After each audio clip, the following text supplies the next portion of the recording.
Aya, Magi, gini kwa Beril, yuochene wango kaka katabu, wangi ocheka mag Beril, wadwa mna wada chieng no dak Zimbabwe, kakone kagi yudo independence, kono ne wan during what you call Chimurenga. Kata an, Edgar tekele ne luonga ni Chimbido, mana nyako mar jawo. Koro, wadwa wero wen moro, to ubo keto manabadu malo kama kwa wer, iluonge ni wana baba. Haya, 1, 2, 3. Anto duwanda chalo marogwa, tadi tem. Wana baba, wana baba, wana baba, wana mai, wanonezwa, nemabunu, zinonifungisha musha, wakanaka we Zimbabwe.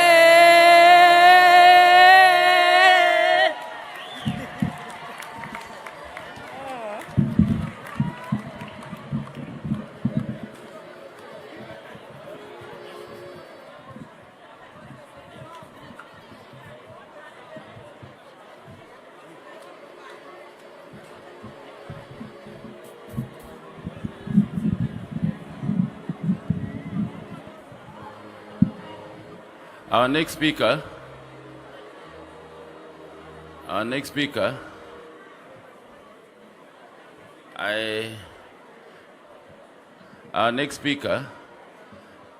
she walked into our meeting room and then she told me, Nera, do you know that 1 + 1 is 2?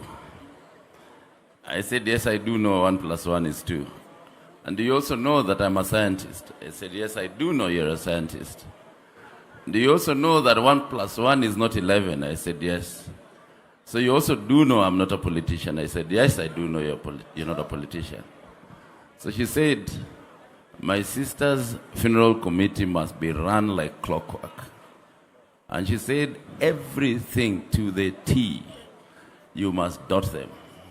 Yes, and you cross the T's. Karibu, Dr. Weno. Thank you.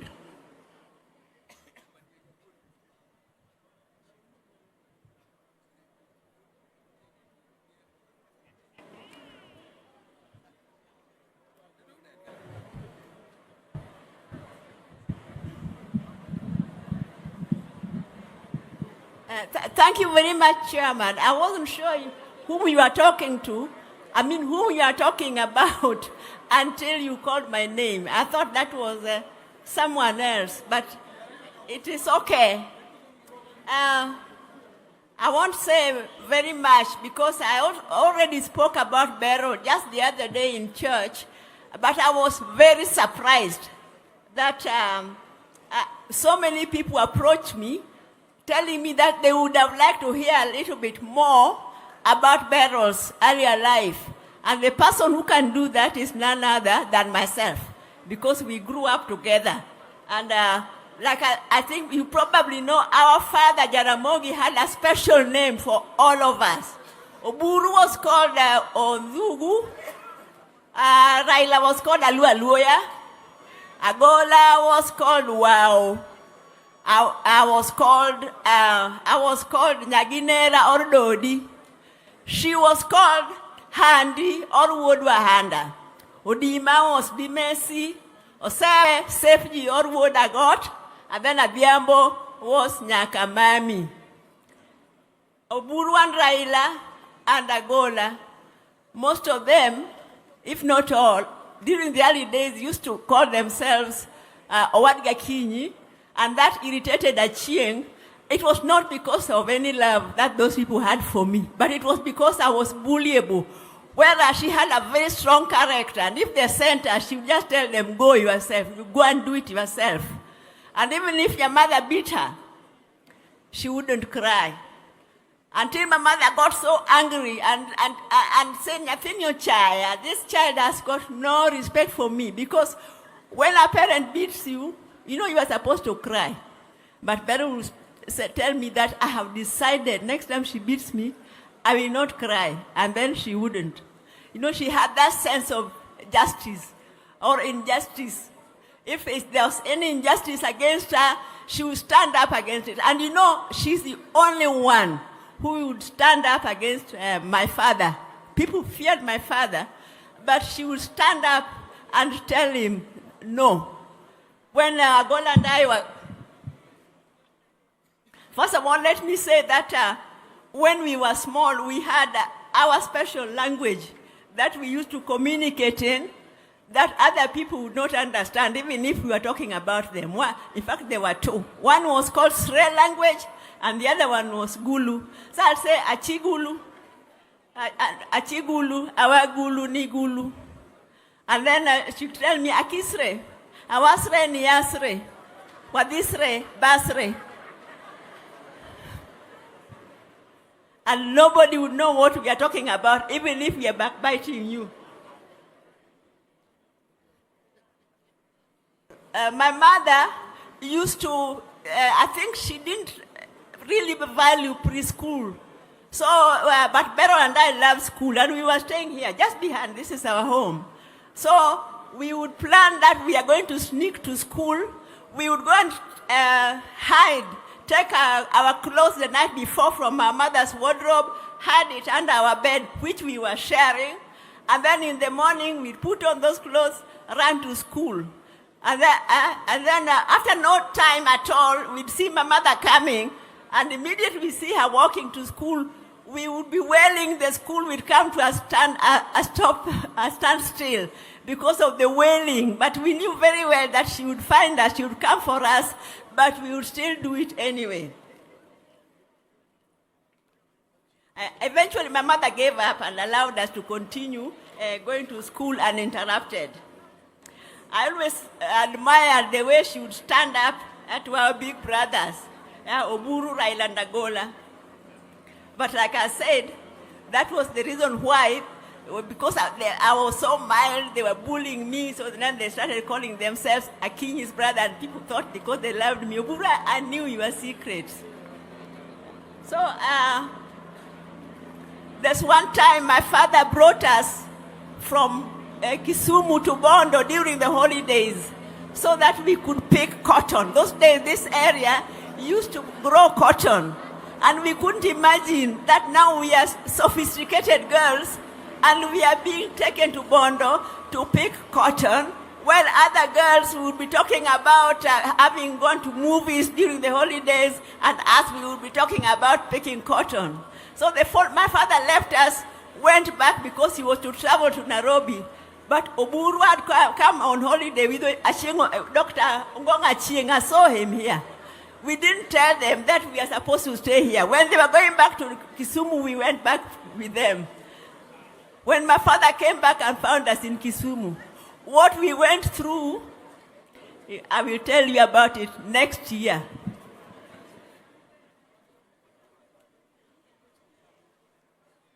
So then one time, let me talk about how Beryl and I planned to confront my father about his strictness. When now we felt we are girls, we wanted to date. And so he was not allowing us to go out with boys. In fact, if you went to town, you had to come back for lunch. Even if you went at 12, at 1 o'clock, you have to be home. Otherwise, you have to tell him, where did you eat lunch? And if you went in the evening, by 7 latest, you must be back home. So we decided we will go and confront him and ask him to start treating us like adults. And we agreed that because Achieng was braver, she's the one who would start and then I will join. When we went to my father's bedroom and he got up and was shocked to see us because that was a first. So he asked us, what is it? We said, we want to talk to you. Then he started looking at us. What is it? We got so intimidated and scared. We all kept quiet. Then in the end, he looked at Achieng and Achieng said, we want you to treat us as adults. That is completely different from what we had agreed. Because he did not believe that we would be wanting now to go out with men that his daughters are now old enough to want to date. And a lot of men do that. They date other people's daughters. But it never occurs to them that their own daughters can also want to date. I think that is very true. So my little sister Diambo was a big nuisance to us. Because when we were in Kisumu, we would lie to my mother that we are going to visit our girlfriends to study. But then we were going to a place called Hippo Point. There was something called Boogie, and there was a live band. So whenever, after we have gone, Adhiambo would go to my mother and say, they are lying to you. They have gone to dance at Hippo Point. And my mother had binoculars. So she would they would go to the balcony, direct the binoculars to the lakeside where we were. And then Adhiambo would be pointing out, you see, that's Akinyi, the one booging so hard. The one Aching liked Sukusu. There's a dance called Sukusu that time, you know. That's Aching, dancing Sukusu. Then by the time we came back home, we thought that we are looking, you know, like people who have been working so hard. We have been studying, only to run straight into trouble. Adhiambo, I think you owe us an apology.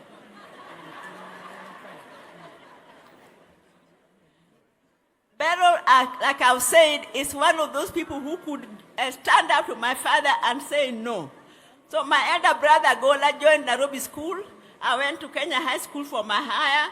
But then, Nairobi School was called Prince of Wales those days. And then my father said, no, what are people going to say about me that I have been preaching about culture and my children are going to Wazungu schools? So Beryl should go to Nyamira. I have never seen that type of war.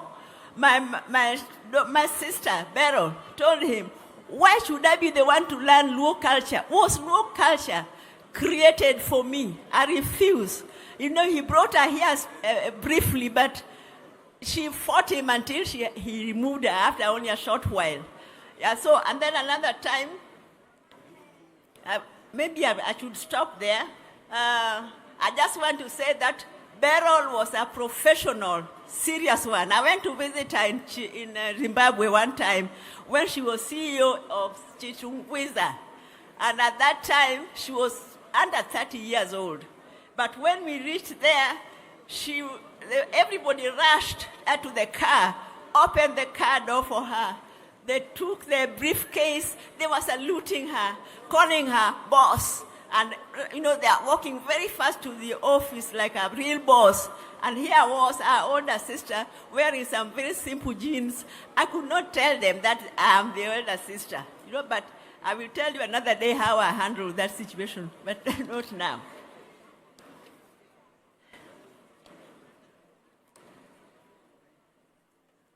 I know there have been a lot of speculation about no, let me also say what Adhiambo said, that Beryl loved her family.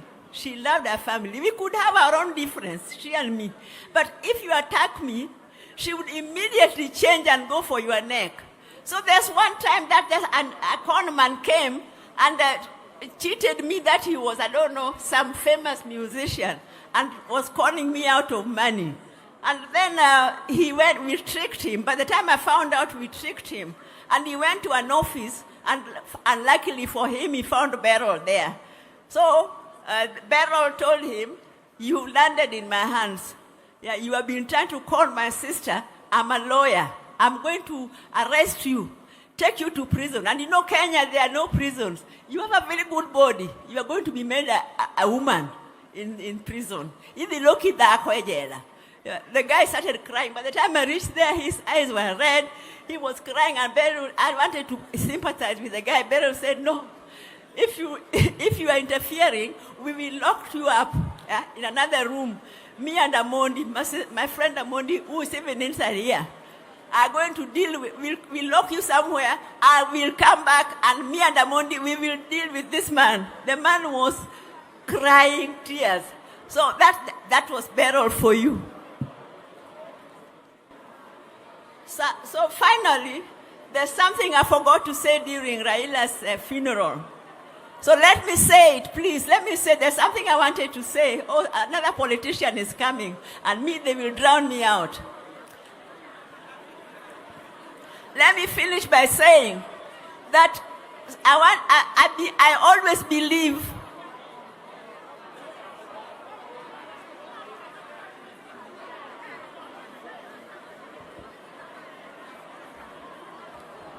Kindly proceed, Daktari. So I wanted to say during Raila's funeral that, first of all,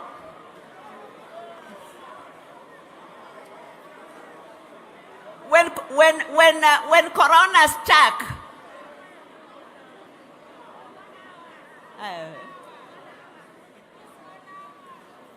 yeah, please, people, you are spoiling my sister's funeral. Some of us are not even politicians, and politicians, I really want to plead with you. If you know that your people are going to disrupt functions, why don't you come early? I think people are not being fair. So anyway, what I wanted to say during Raila's funeral, that after Corona, there have been so many deaths, so many sudden deaths, people just falling dead, and especially because of blood clot.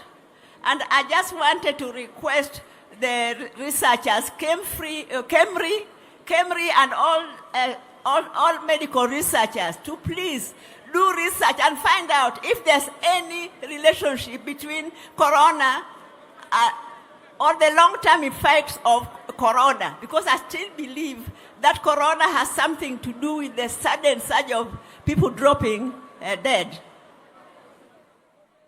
Finally, there's been an outpouring of love and sympathy towards our family from all over the world for what we have experienced the last 2 months.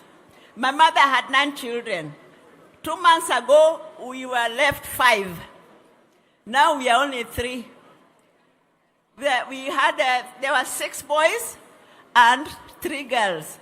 So somehow the boys used to die, but the girls have been strong. So Beryl's the first sister now to die. And I want to thank you all, because I had always prayed that please, when I looked at them, because I love all of them, and I love them equally, even in their differences. And I was always hoping that if one of us is to die before the other, it should be me. But that didn't happen.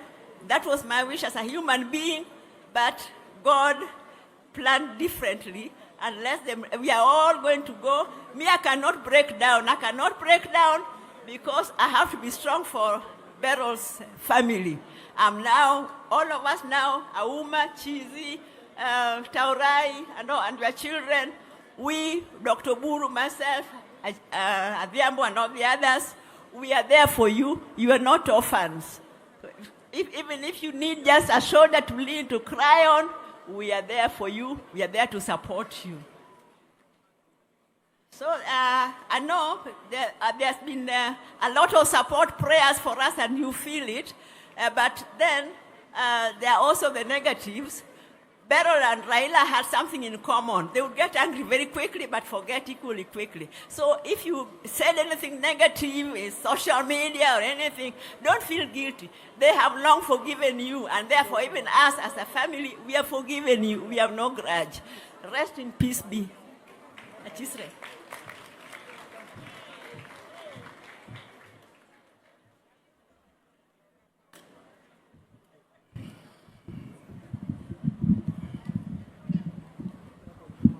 Thank you very much, Dr. Tabu, sir, very, very briefly, please. Thank you very much. My name is Tabu Osewe Odinga. First and foremost, I'm the area MCA. I want to take this opportunity to welcome all of you, protocol observed. I want to welcome everybody who took his time or her time to come and omboleza with us. As a politician, before I say anything, I want to express my disappointment. Really, what has happened here is not fair to the Odinga family. More especially that we are mourning today a second member of the family in less than 2 months. I believe or I suspect, because what I saw here is not normal. There is no way. In case anybody paid somebody to come and cheer when he or she is entering, when we are mourning Auntie Beryl, the darling of our hearts, really, it is cheap of you. It is desperate of you. I'm talking as a politician. When it reaches to that point where you have to bribe people to shangilia you when you are walking in, know that it is not, you are not popular. You are just desperate and cheap. Shame on you. And in case you know you didn't do it,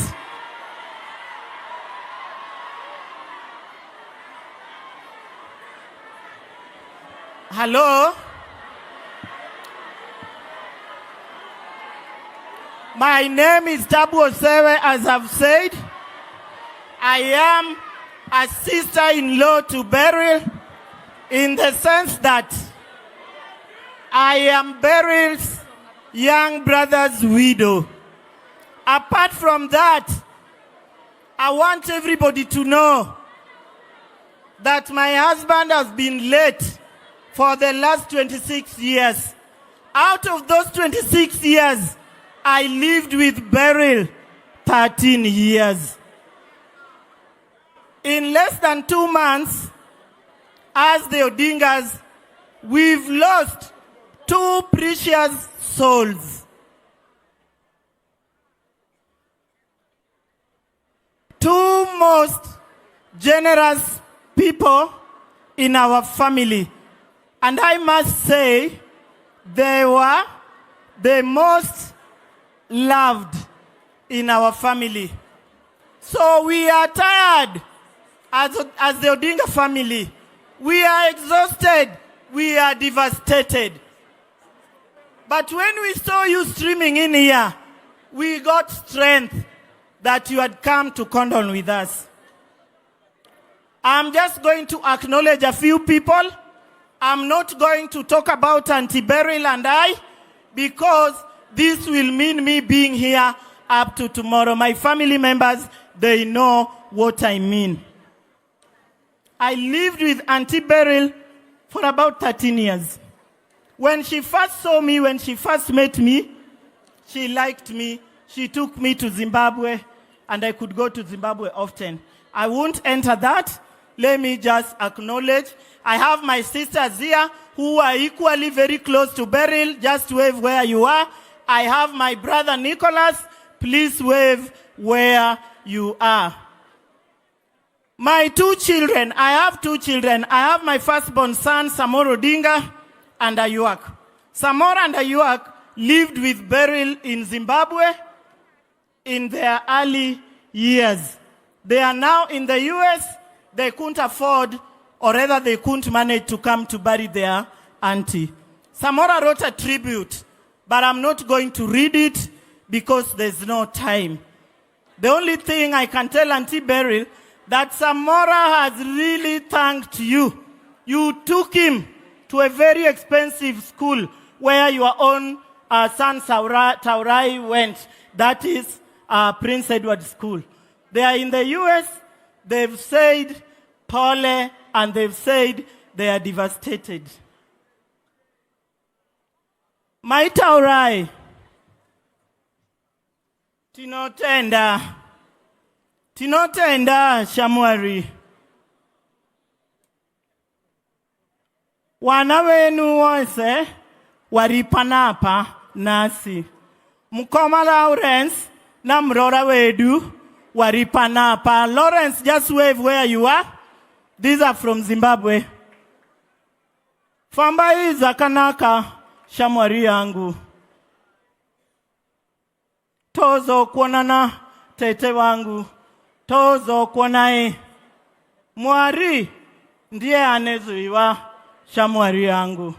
Ko tatenda Sterek maitaurai. Taurai anozara zakanaka. Tozo kuonai, tozo kuonana futi. Maitabasa, tete wangu. Thank you so much, Tinotenda.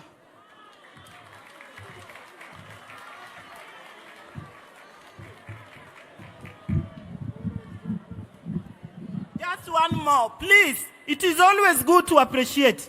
Auntie Adhiambo, thank you, Nyakamami. India have become your second home. You took Beryl to India 3 times. You were there when Baba left us. You never got tired. Beryl passed away in your hands. Thank you, Nyakamami. Thank you very much. Thank you, all the Odinga family. Thank you very much. As I said, I'm an MCA. My speaker is here. I know you'll be called later. Jojo Kode and all MCAs from Siaya or anywhere, Kenya, please feel appreciated. Thank you, Minpin. Thank you, Auntie Wenwa. Dr. Buru, God is going to give you strength. Thank you, my governor. You are always there for us, the Odingas. Keep it up. God will bless you. Thank you, everybody. Asanteni sana. Maitabasa sterek. Magionge ale gresongile wherever you are. Harare team. Feel appreciated. Asanteni sana. Thank you very much, Tabu. She told me she was going to take a minute, but Governor Wanga mnajijua mkichukua hii kitu bas. I had a very, very able member of my committee, Ami Perez Ambala. Honorable Amy, apana yeye ona namna hiyo. She's very tough. You know, she'd walk into those meetings and what's happening? What's happening? Thank you so much, Amy. Amy is Beryl's eldest daughter. Eldest child, actually. Thank you so much, Beryl, for having Amy. Karibu.